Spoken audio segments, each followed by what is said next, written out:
It's the hardwood timber that you can feel. It's the smell of the cedar. So it just ignites all of the senses when you walk into a beautifully designed, beautifully built home. You know you're in a space that's really special, and that's architecture, man. That's what that'll do for you. What is success to you? I think it was a learn to love it experience. And there's always pitfalls that you can fall in, but then you've got no one else to blame but yourself. Number one thing if you're struggling is to catch up with people about it. Ed Cooney, thanks for coming on the podcast again. Thanks for having me back.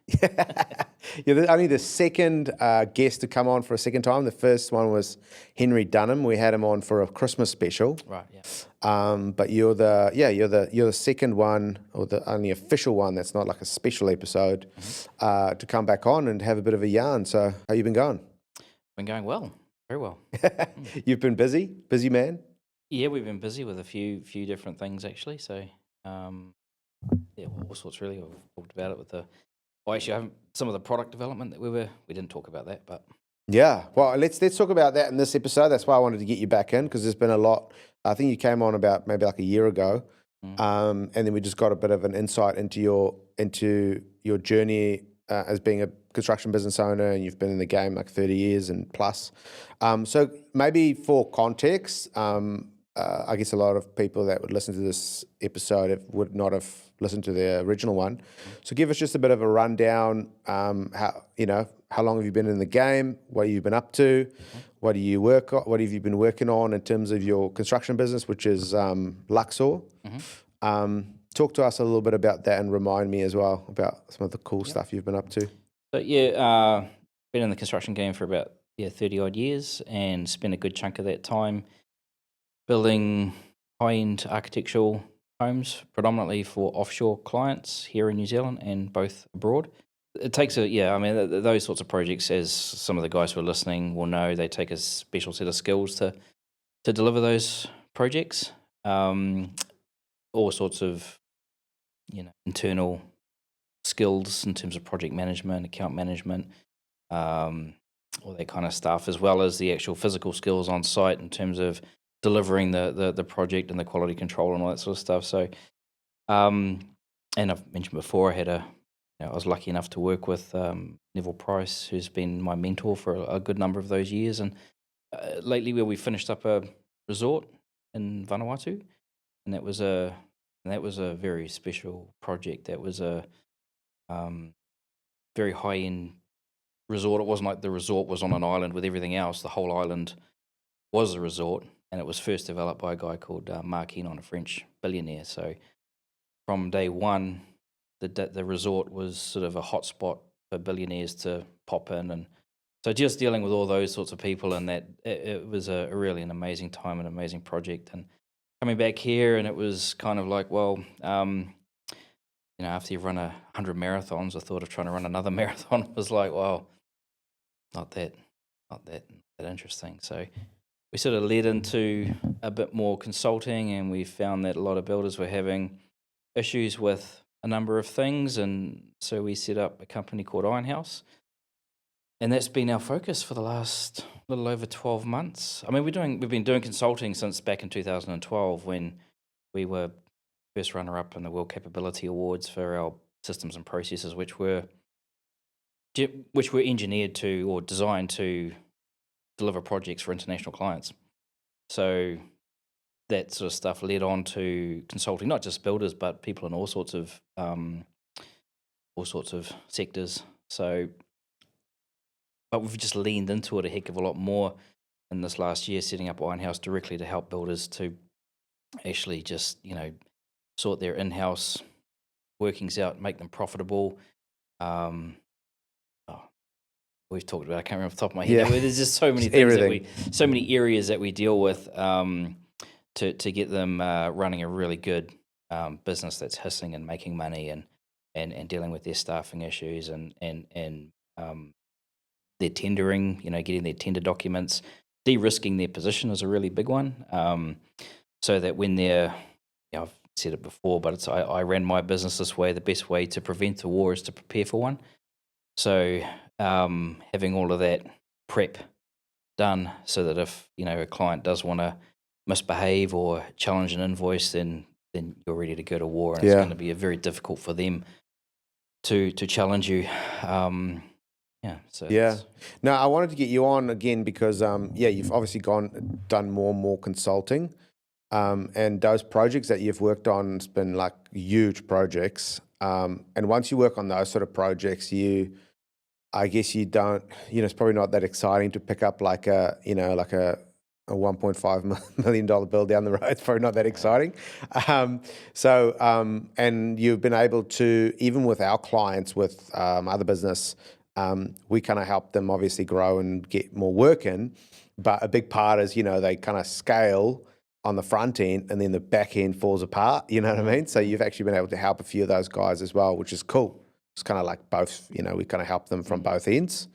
Because I know the conversations me and you always used to have was I'd be like, yeah, but these guys need more, these guys need to like generate more revenues. And then you'd be like, yeah, but they pick up these projects and they just like fall apart, on the back end, they make no money. And then I'm like, yeah, but they do need the revenue. And you go, yeah, but the back end needs to be sorted. Well, I think the point is they do, and I've said this a number of times. I think the builders in New Zealand, New Zealand trained builders, are really some of the best in the world. We really do a really good job, and I think that they do such a good job out in the field that they just get more and more work because they're doing such a good job. But then the business side of it itself, it gets beyond their capability, and that's not a plight against them. That's just they've come up as a site tech, been a very good site tech themselves, trained other site techs to be very, very good site techs, and then meanwhile there's this thing in the background called a business that they have to run, and that's and quite often it's a husband and wife team, and the husband or the wife will start off with the bookkeeping, and she can pay the bills and run the accounts to a certain level, and then it gets to this thing where it's like, I don't know what I'm doing. I need and when things start falling off, and quite often it's like, oh, we need more sales, we need more money coming in, but it's just scaling, more problems and more inefficiencies. So sorting all of that out where they can actually have a without taking on really any more work, and actually fixing some of the problems and creating more profitability and creating a nice growth path that they can actually go, okay, cool, I've got quality control systems in place, I've got onboarding systems in place, I've got KPIs for my staff, so that when we do resource dump, we can actually weed out the clowns really quickly, and we can have a good self-managed team, creating a team culture, which I'm really big on, creating a team culture of self-led guys, and get. I was just talking to a guy this morning about it. Like, they don't really want to invest in your business, and like having the mindset of saying, oh, I need these people to try and invest in my business and do a good job for me. It's actually getting the staff to invest in themselves, and actually getting them investing in themselves to make their lives better, make them better, and it's a byproduct of helping the business grow and creating a good culture. And we did that with another chap who it was just mayhem, and then within 2 weeks we flipped it on its head, and it was quite funny because I was kind of driving that, but I said to him, you actually need to be driving this. You need to be doing what I'm doing. And then, but through that process, he was like, "Oh, you need to give this guy a compliment," because he's come back and says, "Oh, why have all these other guys got these compliments, and I don't have a compliment." These fucking rubbish. But there was, again, we need to do some work with this guy to get him to a standard where he's doing the things that we want him to do, and he's executing on these things. And so within 2 weeks, we flipped that on its head, and guys were being self-driven. They were there was so much chat going on, and it just changed the culture in 2 weeks. So a lot of guys get that wrong, where they think, oh, I'll take the guys to the pub and we'll get on the piss and we'll have fun. But those sorts of things generally do is accelerate any underlying problems that might be there. So by starting you still do all those things, but by starting at the ground level and getting guys to invest in themselves, and then by that they're investing in the project and getting better outcomes for themselves and for the company. there's those things that soft skills Yeah. behind the technical skills. Yeah, we talked about it before, and you said that when you came into, now you obviously did consulting before, but in the last 12 months, what sort of caught you by surprise, especially like the guys that are maybe a bit more earlier in the game, is the fact that you went in to help them with like a lot of the, like you said, hard skills, help them with like the back end of their business, all the logical stuff, and then you realize that one of the biggest problems was like mentality.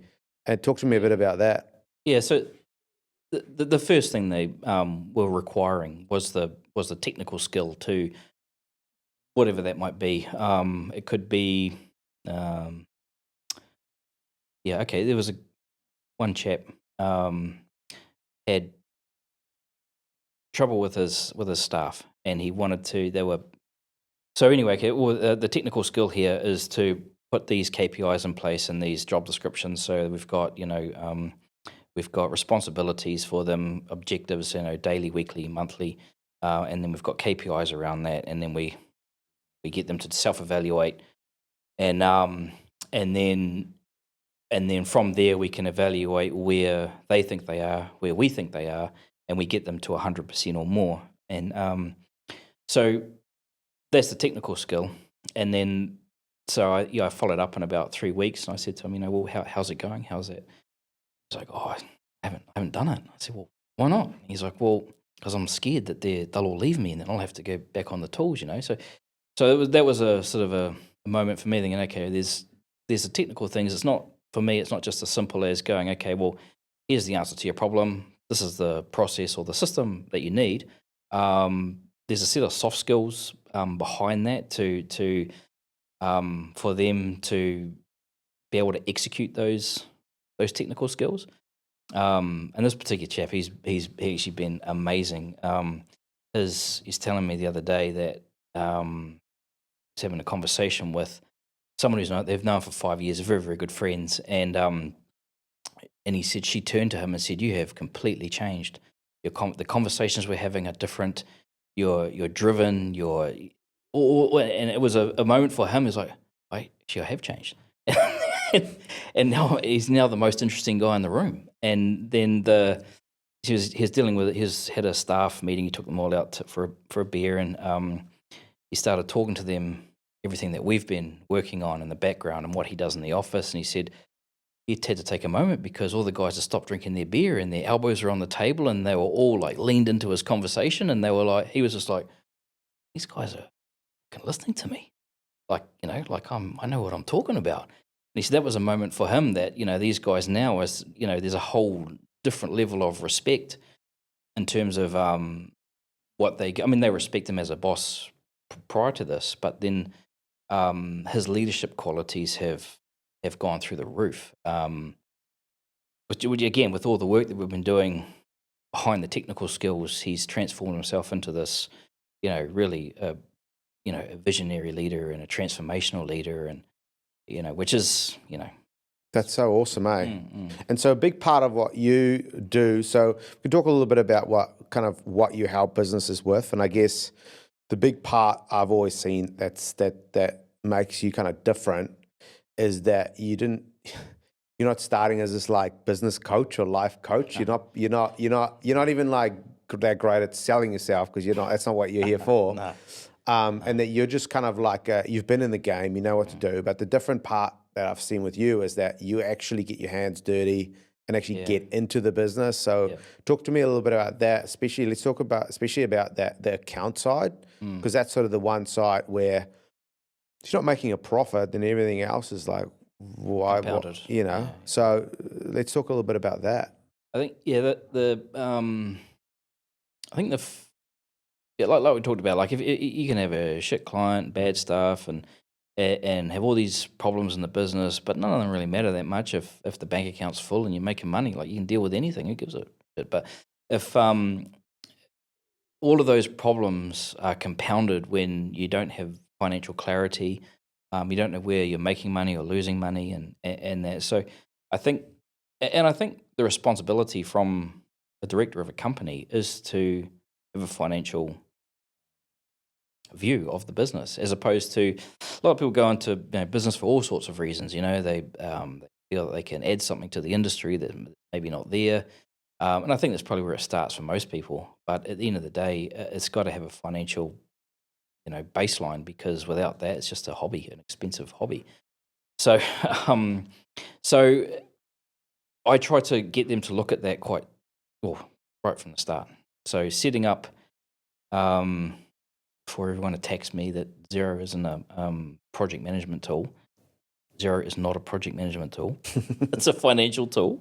But if you set your chart of accounts up with cost tracking codes in there, so that you're tracking not just the job, but the type of job, whether it's renovation, new build, because you want to be able to track right across the board whether you're making good margin and good money out of residential new builds, or whether it's renovations, whether it's commercial, whether it's maintenance. You might naturally have a better, more financial gain in a certain area one over another. And I think I was talking to a chap the other day. I said, you can be a general contractor. There's nothing wrong with that. But the trouble with being a general contractor is it becomes very hard to systemize your business and have consistency with things. So it's you really want to use someone like yourself who can position you in the way that you look ideal to your perfect client. So if you're doing the same sort of work over and over, then you can have far better quantity surveying systems and processes, because you're quantifying similar sort of work all the time, as opposed to going, there's this, I'm going into a commercial job now, and I've got push and pull props and crane hire, and these are just different things that I might have done 2 or 3 years ago. Now I've got to go back into a residential renovation. So if you can kind of channel what you're doing and becoming really, really good at that, then you can set up financial systems, quality control systems, all of those systems much better than if you're generally all over the show. But setting up those cost tracking codes, if we go back to that, setting up those tracking codes in Xero so that you can track, you can drill it right down to the category, whether it's that particular job, that the foundations, the site cut.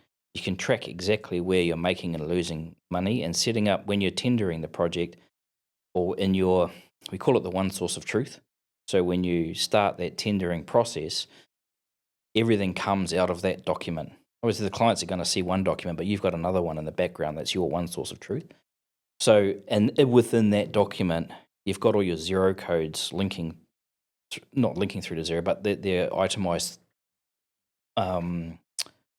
with those Xero codes, so that when for example, you might have a digger, and he might be doing foundation work, and but then a bill comes through and it's all lumped in with no coding to it. But you'll have different codes for, say, earthworks, for, say, site cut, and then landscaping.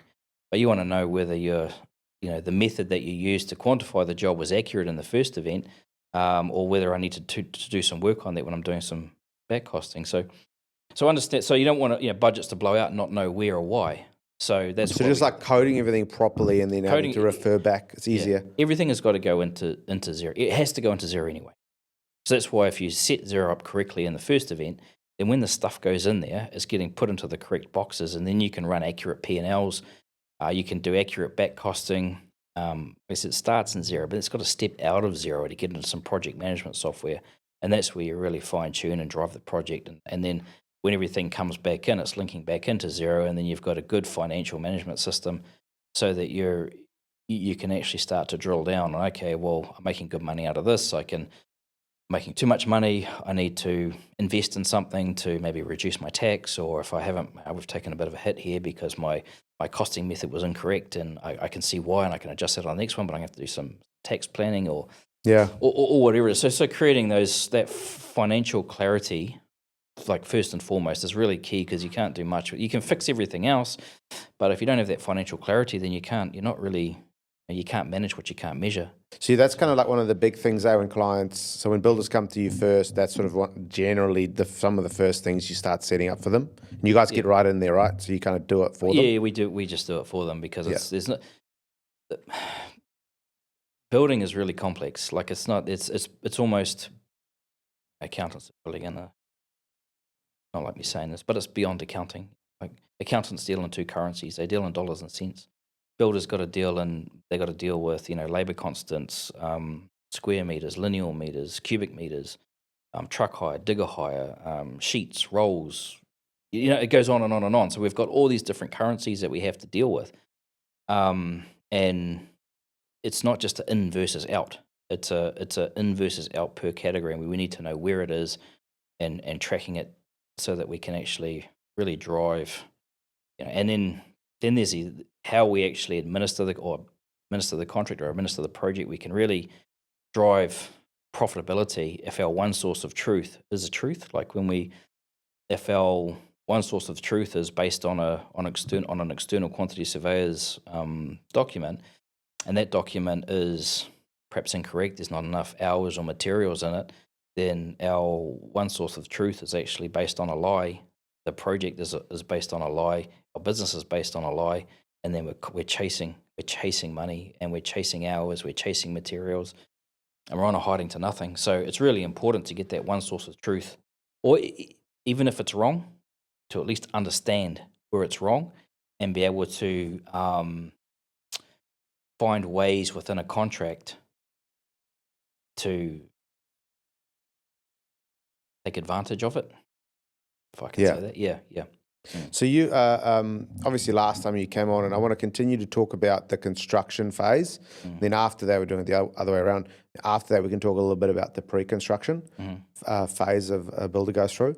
But last time, before I dive into that, it was actually funny because last time you came on, you started talking about like the legal aspect of building and making sure that you've set yourself up legally. So you're covered. That you mentioned last time that more often than not, for a builder, the juice isn't actually sometimes worth the squeeze. Like the risk outweighs the reward. And that you really need to set yourself up properly in terms from a legal standpoint. We talked about like invoicing and having a proper payment claim process. Just to give you some feedback on that. Since that, we've had like multiple builders reaching out and saying that they've changed now their payment claim process. Awesome. Since I had your barrister on as well. Oh yeah, Finn. He's a good man. Finn, he's a good man. He came on as well off the back of you introducing me to him. And I just had a builder that came on actually as a guest recently, just say to me the other day that he's just gone to court. He didn't know he could do that. Just been to court. Finn went and argued his case, and I think the results are coming out shortly in terms of whether and that was like hundreds of thousands of dollars. So that was really good. So how important is it let's talk a little bit about that first, about the legal side. When you meet with a lot of these clients and you're consulting for them, are you looking at their contracts? Are you talking to them through that? And what are sort of the biggest mistakes you see there? So I say the best way to prepare for war, best way to prevent a war is to prepare for one. So that prep starts at the tender stage. So you win the court battle at the tender. So that's why how you engineer that tender, how you put it together is really, really important. Like in terms of, we want to work through the scope and the methodology and our time frame and our quantities and our costs. And the scope and the methodology are actually really important. Like I've talked to guys and they just confuse the two, thinking that they're both the same thing. But the scope is what has to be done, and the methodology is how we're going to do it. So like probably a pretty common example that most guys could relate to is if you had a grey lin or a Ponsonby renovation, and you want to strip out the basement and maybe dig out underneath the house and put a basement in there, and then the top floor had to be completely stripped out and redone. And so the scope is the same, right? The scope is we've got to rip out dig out the earth, dig out the bottom story and rip out the top story and renovate it. Maybe we're going to punch out the back as well. And the methodology is that we're going to have, well, we're going to, start in the basement. We're going to get that, dug out, and then we're going to jump upstairs and we're going to rip that out and extend. We're going to have both parts of that going concurrently, and we're going to rip the roof on. And that's how you're thinking. It's an 8-month power project, and you might have 80 grand dropping out of the bottom of that. You go to contract and you sign it up, and then the owner says, "Oh, by the way, we're going to live in the house while you do it." So now it goes from 8 months to 18 months, and that 80 grand just wasn't even worth taking the job on. So that method is really important. So unless you state that method in there, unless you state what the scope is, what the method is, how you're going to do it, what your program is, as soon as they make a change, well, we can. That's a variation to our contract and our agreement, so we can alter our pricing structure around that. So, but you don't want to be hamstrung to any conditions that the owner wants to put on you. These are the conditions. We're going to walk you through our process. This is what it is, and this is what we're charging you for it. If you want to change that, we're going to have to alter our pricing structure accordingly.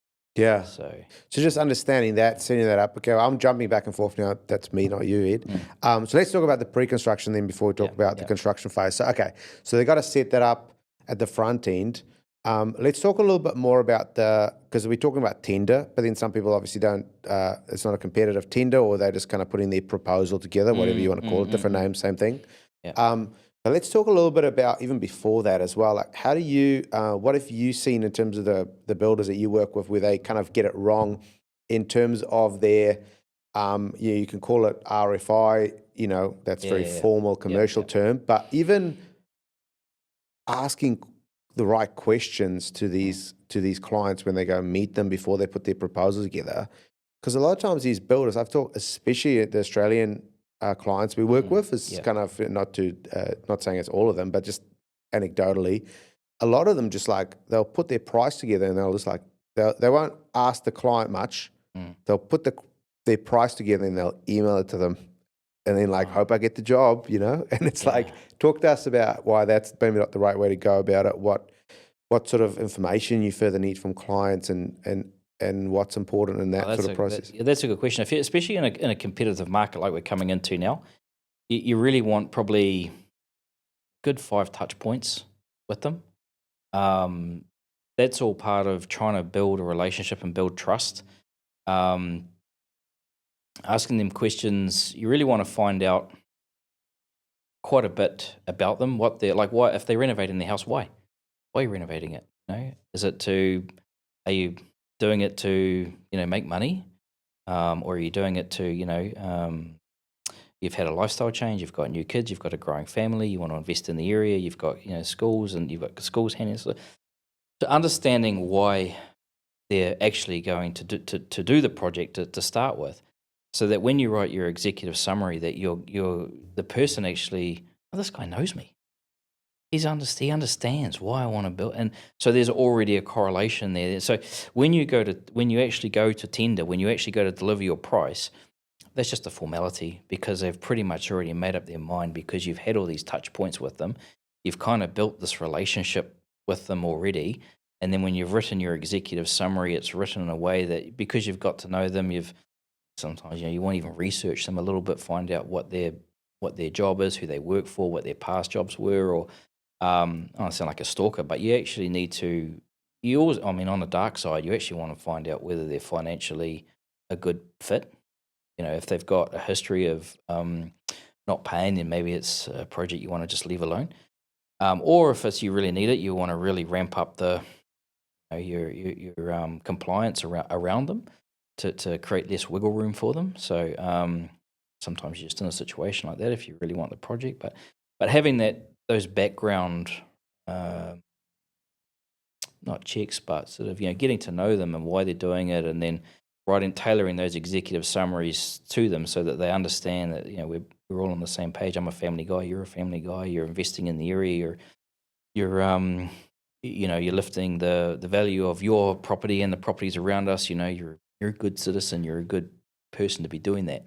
Yeah, so 100%. It's just I think people miss that completely sometimes, builders, because you could really, even if someone's like, okay, no, this is just a financial exercise, like I'm going to renovate it, we're going to sell it. So then you can kind of provide a little bit of additional feedback around, hey, maybe we don't need to use this expensive material. We can cut that back. It has the same outcome, but you're going to be able to pull more profit out. Maybe, like just that sort of stuff. Or if it's, we always kind of say to them, like, make notes when you originally meet with them. And it sort of just goes into what you're saying. I'll just add to that. And then I always like to write down, when I used to have my building business, but also what a lot of clients do is they kind of write what's their ultimate desired outcome and then what's their pain point. And the pain, obviously, they say pain's 400% more powerful than gain. So if you can remember their pain point, so it's something like, my wife said that you're trying to get the job going, and they said something like ages ago, oh, my wife said if we're not in by Christmas, she'll divorce me, haha, joke, right?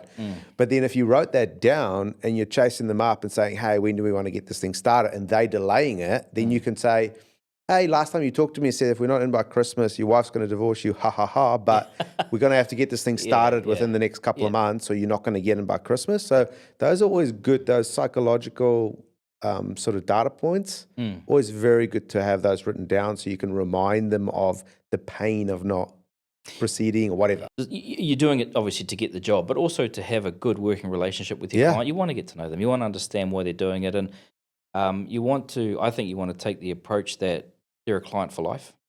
For sure. So if you, we always, with anyone that we're dealing with, and that we talked before about power of 5, but the top leadership quality is a visionary leader who, when you're dealing with somebody, you want to, like how you and I interact today is going to affect how we interact in the future. So having a thoughtful mindset around okay, well, if I treat you well today and I listen to you and I respect you, then we're going to have a good reciprocal relationship further down the track. And that can be even if somebody might be really annoying you. Sometimes you got to step back and go, okay, there's my shit with them now.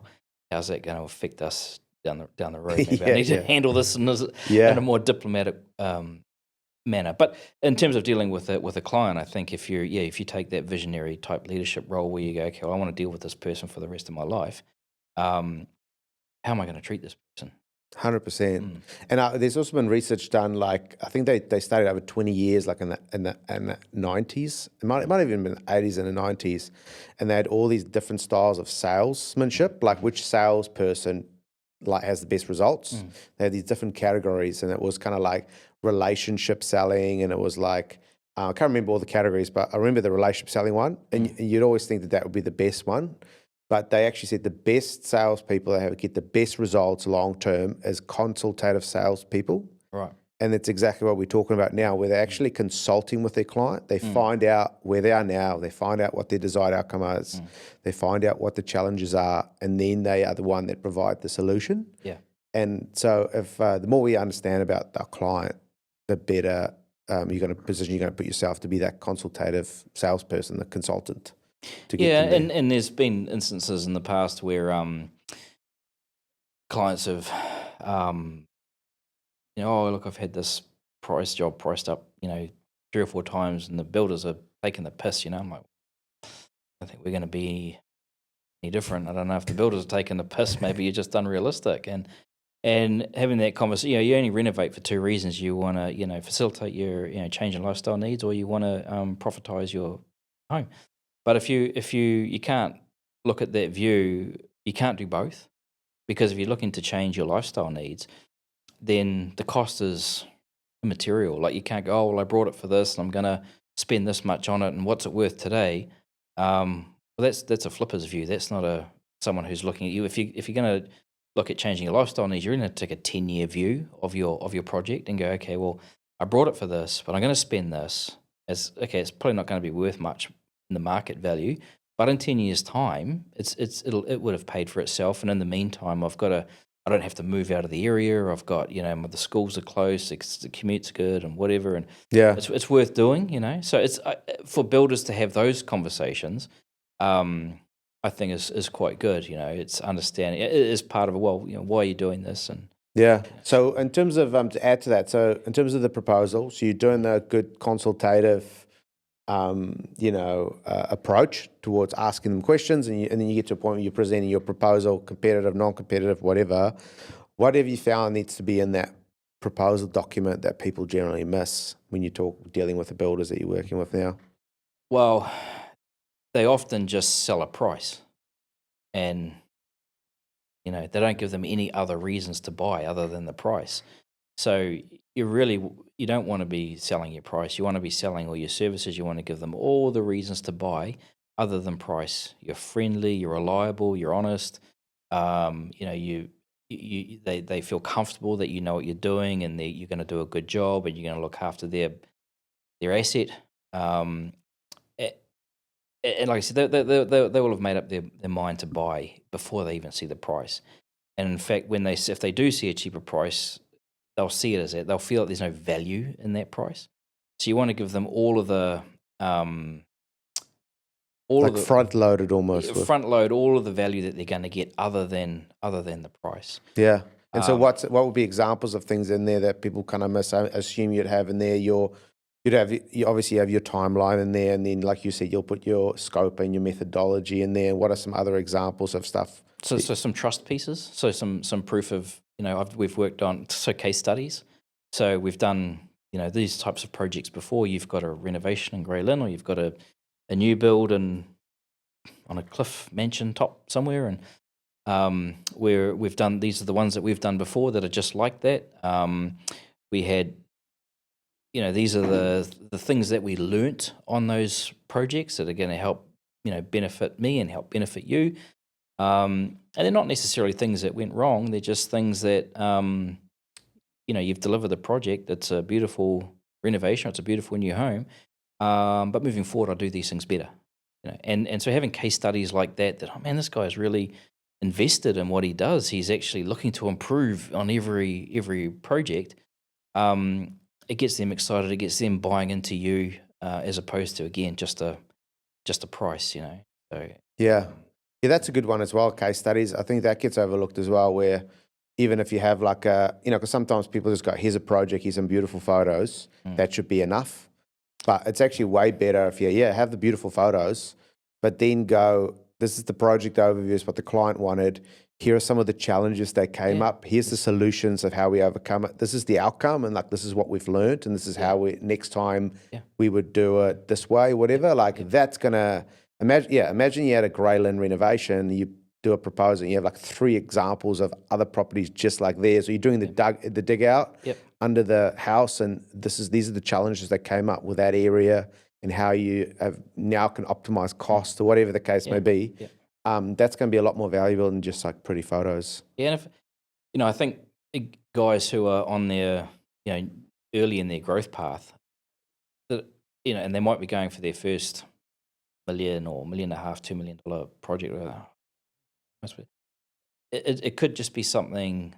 There could be a dig out on that project. It may not be the same $2 million end build, but you've done elements of that somewhere else. So we've done this project here, and this project had an element of what's in there, and this is how we dealt with this, and this is, again. So it's not it's not always even if you don't have like the exact case studies, you can kind of work it in. What I see a lot of guys doing is, rather than doing all of that tender proposal that we just talked about and having a good price document, or even just the quantities and the cost, that aside, a lot of them, if they do just get an external quantity surveyor to come up with a figure, and they just use that as to get it to a point of sale, and they'll get that to a point of sale, and again, generally they're just buying the price. Oh, look, I've had an external quantity surveyor do this, and this is what he says it's going to be, and that's, again, maybe not quite as much as it should be. And they try and go to charge up on that. They go, oh, this is an estimate, so we'll just get a charge up on it, right? But if it's a, and there was one recently, it didn't go, and here's a kicker. So it was, the trouble is, when they go to a charge up process based on that, if it's say $1 million and it ends up at $1.2 million or $1.3 million, what happens is it gets past the point of perceived value. So even for the client who goes, oh, well, I'm all in for this at $1 million. I brought it for this, and $1 million is still going to be worth this, and it works, and there's value in it for me. But every cent you spend over that that value diminishes, and then you have to justify every invoice. And I see what I'm seeing is builders discounting and they shouldn't have to. They're doing a fantastic job. The product is fantastic, but they're devaluing it because of it's past the point of perceived value. So that's why it's really, really important to sell everything other than price and have a good tender document that is accurate from the first event. But we did one recently. I'm not going to tell you how much the total value was, but it was $1 million short of the tender that we put together for this particular chap, and $1 million short. He's going to contract on it next week. So that's a really good example of, not just going off your external document. Wow. So there's also another client, or I think it was actually a club member that you helped, from up north around his tendering. Yep. He was imming and ahhing for a long time about engaging you to help him. But then talk to me about that if you can, or whatever you can talk about in terms of that. Yeah. So he's a fantastic guy, larger than life. He's a listener to this podcast. He's a shout out. He's shout out. Can I name him or not? No. Maybe not, Maybe just not. in case. No, just in case. But no, he's a great guy. He's larger than life. But yes, we put a tender together for him, and it was in a real short time frame. And but yeah, he went to contract on that. The job's underway. It's and it's a really, unfortunately, it is just the nature of the job, the nature of the documentation that we had to deal with, and we knew it was going to be like this. But it's a really, really messy job. So it takes a lot of contract administration. Every month there's lots of markups and client changes and document changes and engineers changes. So it just requires a lot of admin. But without it, he would be in a pretty vulnerable position. So again, we can track everything, we can cost everything, we can show why the scope has changed, why it's a variation, how much it's changed, and yes. Yeah. So that's good. So you've built that all in. So he's not going to be, he's going to make profit off the back of that. But he was what was the shortfall between him putting his version of a proposal together versus when you came on board? Like, what were some of the elements that he was missing, do you think, just high level? Oh, he was in the same boat as everyone else, like I said, using external quantity surveying documents to try and go to contract without all the reasons other than cost. Yeah. Yeah, so, and having documents where you can actually pull figures out if you have to, or you can supply that, Mr. Client, you can supply that on your own if that's going to make it.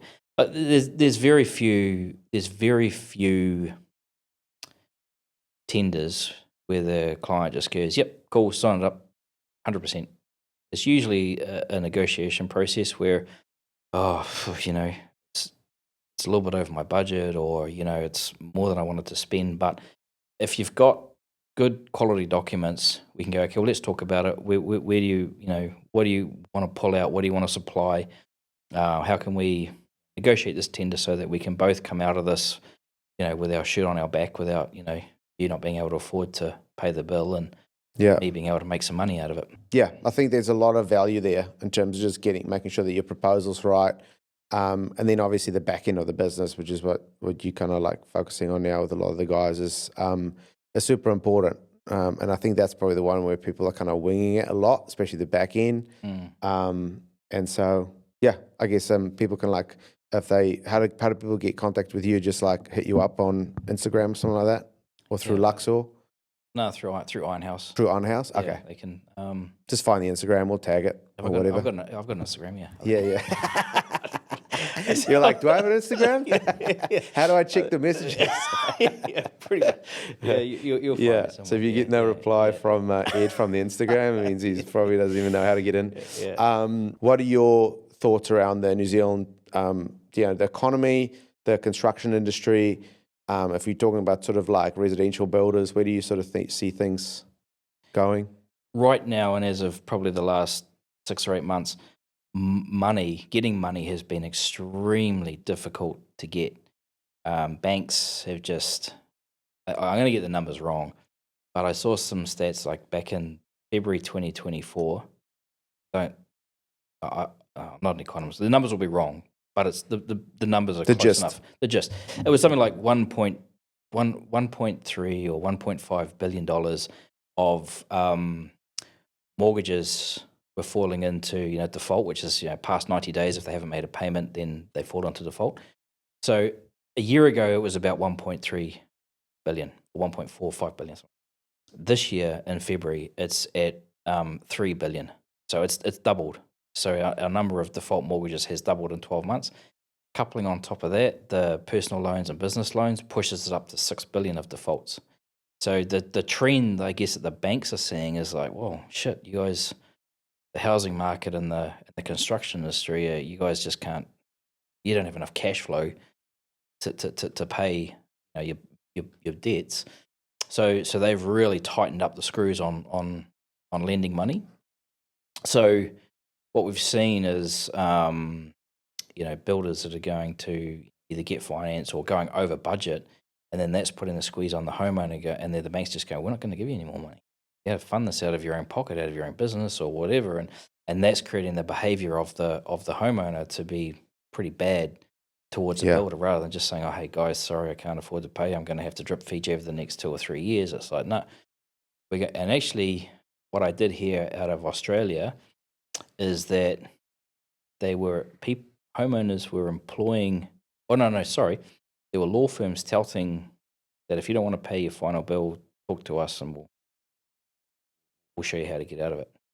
So I know that goes on here, usually at a more of a commercial level, but it seems to have been sneaking into the residential level where, homeowners are seeking advice on how do I, kick up enough dispute so that the builder either has to walk away from it, discount it, or we can negotiate out his final bill.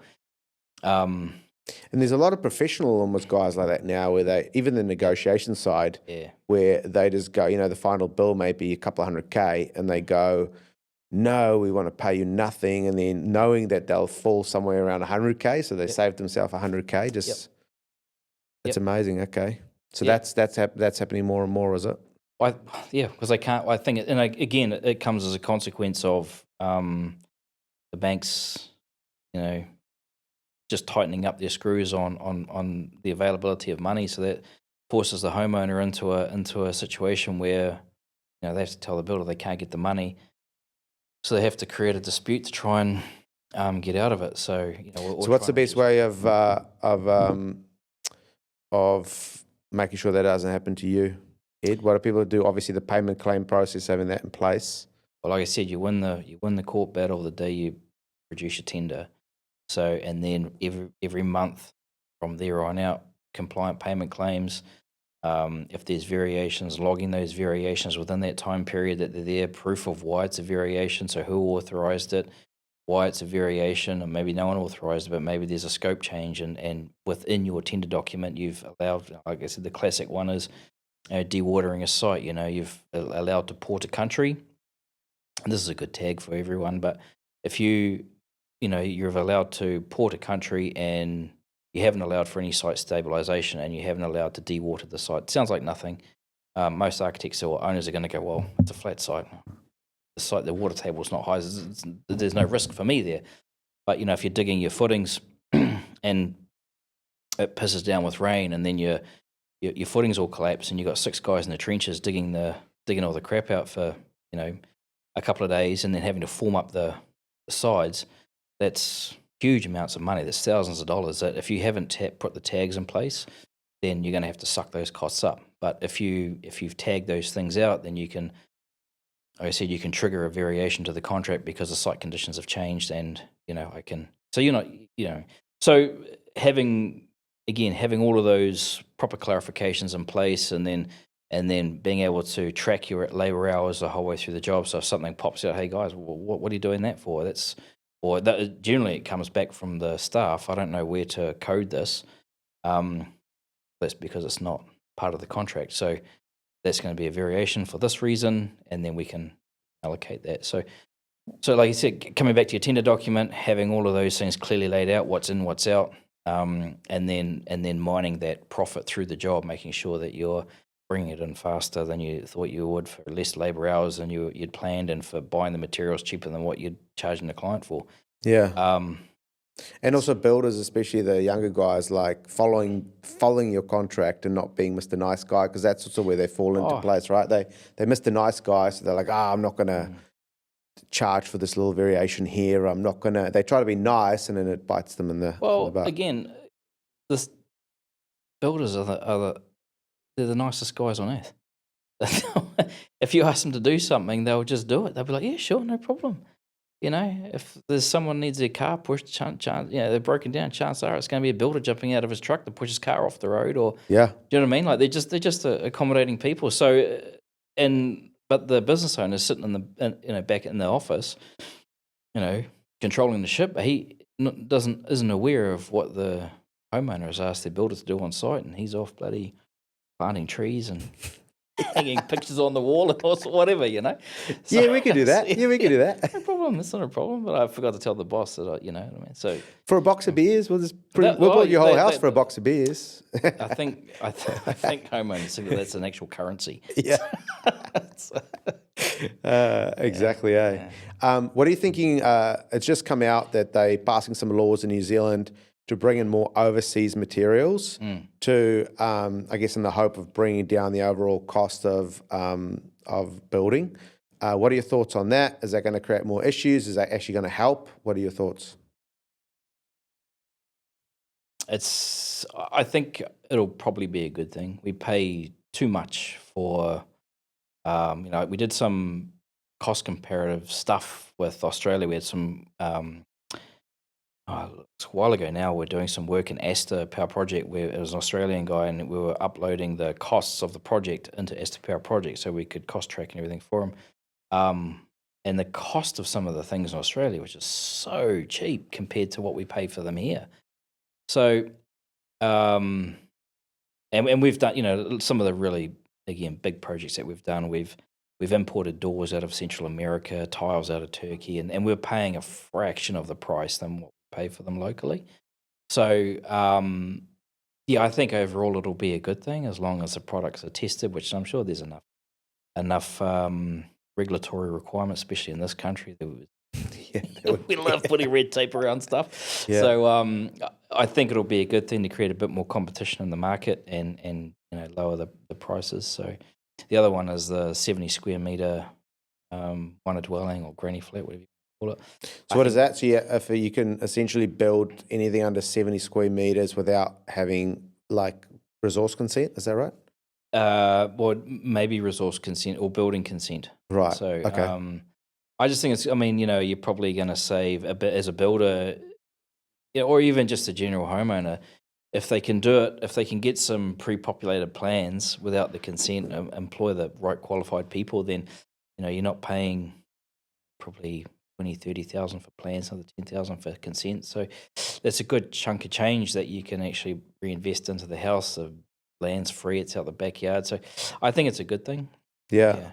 I think there'll like everything, there'll be some people that'll take advantage of it and chuck some crappy stuff up, but that's, good work for the lawyers for the next 10 years. So yeah. I just drove past some houses the other day, like down in Orewa, or up in Orewa where I live close to there. And then there's like a lot of old like little sheds, but they put it up in the front yard, and like it's like some ugly ass things that come up, you know what I mean? Yeah. So there's definitely going to be some some ugly looking things. I think if you have a big piece of land or something like that, I think it's good. Or if you have decent backyard or something, it's probably good. But plonking in the front yard is probably not the way to go. So that's pretty good. I mean, I know that the cost of building in New Zealand is just so much more than in Australia. You know what I mean? Even over the last 5 years, I think ages ago I looked it up, and it was like almost like double the price in terms of like square meter rates. Yep.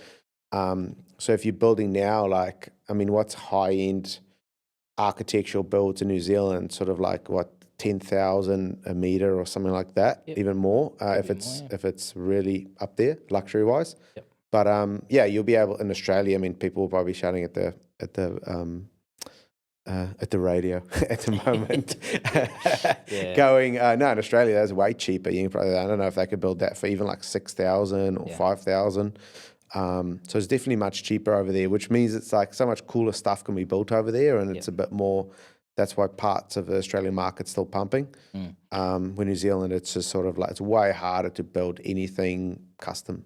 Just just the cost of everything, of every nail, screw, bolt, jib, every waterproofing, roofing, glass. It just all adds up. I spoke to an Australian builder when I was in Vanuatu actually, and we're talking about the cost of construction, and he thought that all builders must be multi-millionaires over there because with the cost of.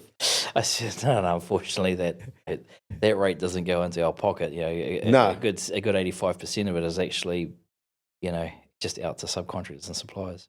Yeah.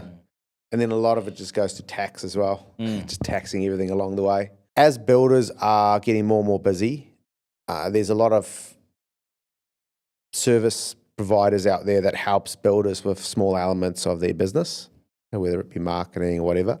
A big part I've seen sort of pop up a lot is people that provide estimating services, quantity service, and there's ones that I've seen some guys that can like pump some quotes out like real fast. Obviously speed is, and I guess that's probably their sales message is that speed is important to kind of get quotes out fast.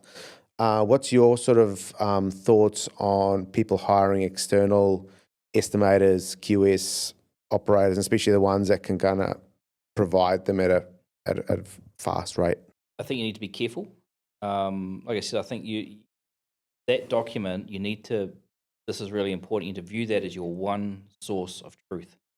If that is a lie, your business is based on a lie, the job is based on a lie, and you might save yourself whatever, 5, 10, 15, whatever it would cost to actually get it properly quantity surveyed. You might save yourself $5,000 or $10,000 now, get the job to contract, and then cost yourself $200,000 down the track. So I would approach it with caution, and really understand what it is I'm buying, what it is I'm getting. And there's guys out there that are actually really good at this stuff. I think you just need to be very, very, very careful because it is the one document, that's your one source of truth. Yeah, because I've always thought like, isn't that like the one element that you really need to get right? Pretty much. Yeah. Like if you know what I mean? Like you can stuff a lot of other stuff up, but surely that's the one element you got to get accurate. Is like pricing up a job, making sure you can make money off the back of it. Yeah, and I think some guys just use it as a vehicle to get to a point of sale. Right. Oh, look, I didn't do this. There's an external QS that's done this, so there's a level of independence here. Let's just take it to contract. Not that it's an estimate. I'll do it on charge up. Like I said, the danger with that is it gets past the point of perceived value for the client. I said they're a player at whatever it might be. They're a player at $500,000 or $1 million. It's great. Paid this for it. This for the property. I'm going to spend this much on it. Value in it for me. Every dollar, every cent over that is past the point of perceived value. So you're even though it's on charge up, you're going to have to start fighting for every invoice. Trying to justify it, why it's gone over, and they'll still trust the quantity surveyor's document. That it'll be like, oh well, he said it was $1 million. You've stuffed up. You haven't run the project efficiently. You've wasted time. You've wasted materials. This is on you. So even though it's not my document, I didn't make it. But you've still got to be responsible for it, and you've still got to try and work to that budget. So it's even though you try and disassociate yourself from it. There's I do know of some other guys out there who are using.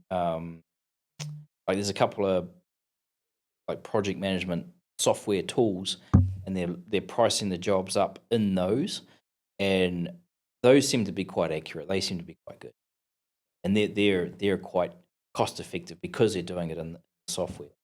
And they have a success fee, so it's low cost. It's their risk, which I think is a really fair deal. Right. We'll price it up for you at whatever rate this is, but if you win the job, then get a success fee on that. And I think most builders are quite happy to do that because it's like, oh, okay, it's not costing me this, what it would normally cost to get it done properly. But if I do win the job, then and there's add-on support. So those guys are actually quite good, but I think some of the other guys that are out there, I just need to just err with a caution. You've dealt with a lot of like high-end clients, like multi-millionaires, like you mentioned, that billionaire client. How do those guys operate? How do you deal with the billionaire when you're building a big project for them? And what do they care about? Because each client's, assume they'll care about different things in a $500K renovation client. I think I've always done really well there because I don't try and compete with them on their level. I'm not on their level. And I've seen other builders who do try and compete with them on their level. I'm just the builder. I'm very, very, very good at what I do. And I'm happy to take advice from you with around everything else in the world. So I quite often engage with them on, they'll let me do my building thing. They understand that I'm really, really good at that, but I'll leave it at that. And I'll ask them questions around how whatever it might be. And I find that because they've been so successful in their life, it's a very small pool at the top. So their level they see me as a person they can trust. I'm honest, I'm trustworthy, friendly, someone they can talk to, someone they can confide in. And I guess it does come down to trust, and really, because some of the things they tell me is just like blows my mind. I'm thinking, I'm trying to keep a straight face. I'm thinking, really? Stuff that you and I would just think are off the wall. I'm serious, like off the wall, and they just tell me about this stuff, and it's like it's just a commonplace for them, and they know other people that it's happened. Yeah, it's crazy. So I think, be the builder, be the very, very best builder that you are, and that's it. Don't try and compete with them on their level, and I've got this, you've got this, but I've got that, but I know a guy who's, no, don't worry about that. Just be the builder, be the very, very best builder that you are. They respect that because they want a professional, and they want someone that they can trust and talk to. So, yeah. And do they care a lot of times just about the high level stuff? I assume they don't get or do they get down in the nitty gritty? Do they know exactly what's happening with the costs? And do they look at those spreadsheets or have people looking at that for them? People looking at that for them. Yeah. They want what they want. It's crazy. Like, some people are trying to nickel and dime. Oh, can we get a cheaper version of this, or how can we cut costs out of there? Some are like, oh, is there a more expensive one of those? No, that's it. I can charge you more money for it, but that's it. That's as best as it gets. I go, okay, then all right, then we'll stick with that one then. So yeah, they just want the best of the best. I mean, they're a different type of person. That, like, when you're investing in architecture, you're investing in a piece of you. Like, you're going to an architect and the good ones are like artists. They're amazing, and an architect will be drawing out of them what their lifestyle needs are, what they like, creating spaces for them that are just, amazing. And when you walk into a beautifully designed building and you just stop and you look and it makes you think, you don't even know what you're thinking about, but you just look and you're like, well, there's something about the space that, and it's not just for me, it's not just the visual look of it, it's the hardwood timber that you can feel. It's the smell of the cedar. So it just ignites all of the senses when you walk into a beautifully designed, beautifully built home. You're in a space that's really special, and that's architecture, man. That's what that'll do for you. Yeah, I totally agree. There's like a feeling you get. You don't even know why. You can't even explain it. But you get like a feeling of this room just feels nice. It just feels nice being in here. And that's what they're buying. That's what they want to buy, that experience of living in that space and enjoying that space, and it's a piece of them. It's a reflection of them, and they've been so successful in their life that only a few people can afford to attain that. It's not like a supercar. I mean, they got one of those too, but so does everyone. So this is something that's tailored specifically for their needs and their lifestyle. So yeah, I remember another builder was saying to me, he had like a high-end client that kept saying to him, like, stop trying to save me money, because it probably gets annoying He's like, I'm trying to build, like you say, something that reflects me, best of the best, like ultimate. And you're constantly coming in with annoying little comments around, maybe if we'd use this, it could be cheaper, or, you know what I mean? They don't want to hear about that. No. They just want to. They want that creative energy from and because when you're building at that level, it's different. So you need to have the builder needs to be thinking on 3-dimensional and on multi layers and bringing all of his creative energy into creating this very precise, very beautiful piece of art that an architect has put together. Again, that is a reflection of your client, and I think understanding that at its core, I think the client just picks up on that. It's probably explained a bit better how I'm just the builder.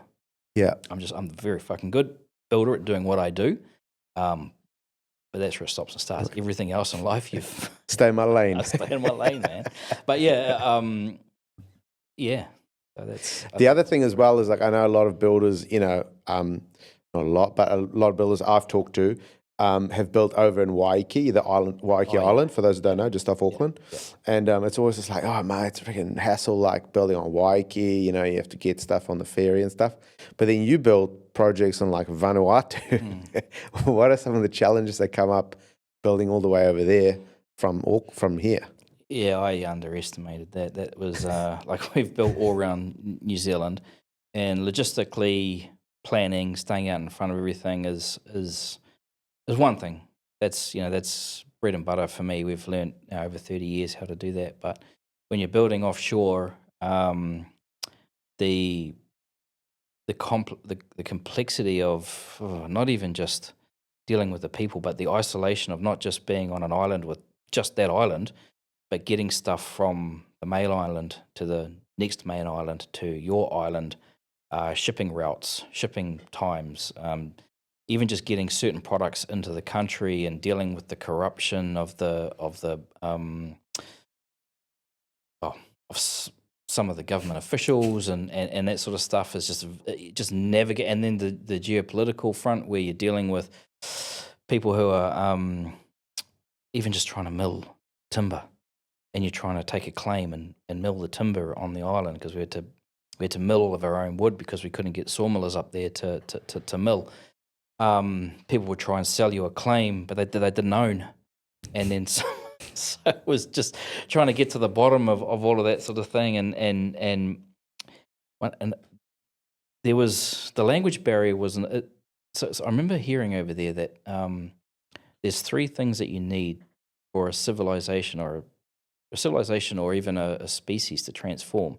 And I only remember 2 out of the 3 because they really stuck with me. The first one was opposable thumbs, so that you could change your environment. And the second thing was a vocabulary more than 200 words. And because 200 words is just general chit-chat. After that, you're getting into, psychology, science, mathematics, and engineering, all of the really technical words. And that stuck with me because a lot of there's 86 languages, and probably got that wrong, something like 86 languages in Vanuatu. And but for some of the languages, like in one island, there might be 6 different languages, and not everybody on that island speaks all 6 languages. And in some of the languages, there's no words for left and right. It's that side or the other side. So what happens is they can't verbalize their frustrations. So things can escalate very quickly if they get frustrated. So dealing with that sort of stuff was just not part of the handbook. No, and trying to and they just different things motivate them. Like I've built teams from all around the place, and trying to find the things that click, that will invest in them, or that they get what triggers them to invest in themselves, to invest in the project. That was really, I had to really drill deep. That was just the hardest thing I've ever had to do. Not apart from being away from the family and all the rest of it, but just in terms of getting it together and running, like 40 odd locals, and then getting, even because there's no accommodation on the island for them as such. So they had to, they were staying in huts, and then we'd have to take them back to the other islands at the end of the week. So just making sure that they came back It was- so, there's a million stories out of that place, and but yeah, it's just extremely difficult to deal with. They call it the V factor, and unless you know. It's really hard to put. Yeah. It's really hard to. It's put like into words. Africa, the TIA. This is Africa, and unless you're in Africa, you don't, it's their way. It's a different way. Or Yeah. Fiji's kind of the same. Fiji time and like the different mentalities and stuff. But no, that's super interesting actually. Yeah.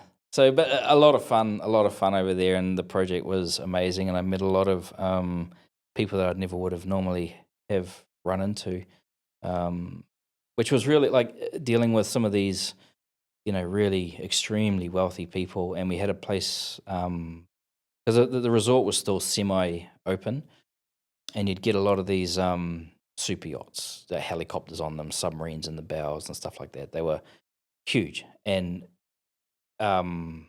we had it was so they would come on to the shore because, like I said, it was set up initially for those types of people anyway. So they would just come on, and we had a little place called Fish Village, and they would come in, and we'd be in there, and they'd just start talking to me like I was maybe one of the guests. So when they're in that environment, there's no hierarchy. There's no, you shouldn't be talking to me. There's no class system. It was just, so it was really interesting just talking to them as just normal people and just getting to know them. Again, I would never have, in day-to-day life, I would never run into people like that and learned and be able to talk to them just like a normal human, Yeah. So That's cool. That's super interesting, because there's different levels, working with different levels of clientele, and they all have different needs and they all have different ways of operating. And obviously, those guys, billionaires and multi hundreds of millionaires they operate on a different level. So way it's always different good. level. They move so fast, like their thought processes and how they can shift gears so quickly on things is just, yeah. But no, that's good. I appreciate you coming on again, Ed. We're just coming up to the end now of our session, but I think it's important for, especially in this market, for builders to have their back end sorted and the back end of their business, and obviously putting them in the best possible position to get that contractual side right at the start with their proposal, their tender. So I thought it'd be good to get you on and have a bit of a yarn about that. So if anyone wants to a bit of help with their back end of their business, or even if there's like a nice juicy proposal or tender coming up and you need some help, reach out to Ed through Ironhouse on Instagram or tag him in. And thanks for coming on. Thanks for having me.